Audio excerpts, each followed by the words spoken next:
দিল্লি বিধানসভায় বিজেপির জয় জয়কার হতেই গোঘাটে আবির খেলায় মেতে উঠলেন বিজেপি নেতা রাজু রানা সহ একাধিক নেতাকর্মী।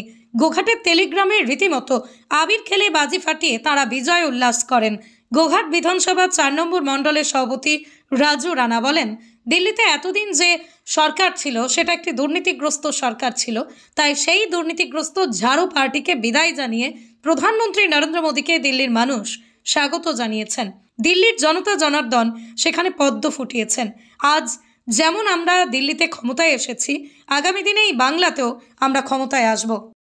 2025-এ দিল্লির মানুষ, দিল্লির জনতা জনার্দন মোদিজির উন্নয়নকে সামনে রেখে, সেই উন্নয়ন যাতে মোদিজির উন্নয়ন গোটা ভারতবর্ষে যেমন চলছে সেরকমই দিল্লির বুকে যেমন চলে, তার জন্য মানুষ ওখানে মোদিজিকে স্বাগত জানিয়েছে।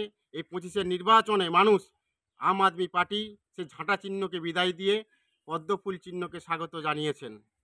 কারণ আপনারা দেখেছেন এই যে নির্বাচন গেল, আম আদমি পার্টি একটা যে রাজনৈতিক দল, সেই দলটির দুর্নীতিগ্রস্ত রাজনৈতিক দল ছিল বলে মানুষ ওখান থেকে ওদেরকে বিতাড়িত জানিয়েছে। সেরকমই 2025-এ যেমন দিল্লিতে বিজেপি সরকার আমরা করতে পেরেছি, বাংলাতেও 2026 সালে আমরা আসব।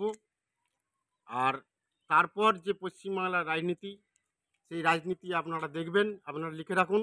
2026 সালে কিন্তু বিজেপি পশ্চিমবাংলায় আসছে এবং 2026 সালের পর থেকে এই পশ্চিমবাংলার বুকে মোদিজির নেতৃত্বাধীন সরকার চলবে এবং এখানকার গ্রাম বাংলার প্রত্যন্ত মানুষরা যারা মোদিজির উন্নয়নগুলো থেকে আজও বিতাড়িত হয়ে আছেন, সেই মানুষগুলোর কাছে আমরা এই উন্নয়ন আমরা তাদের বাড়িতে বাড়িতে গিয়ে পৌঁছে দিয়ে আসবো। এটাই আমাদের লক্ষ্য।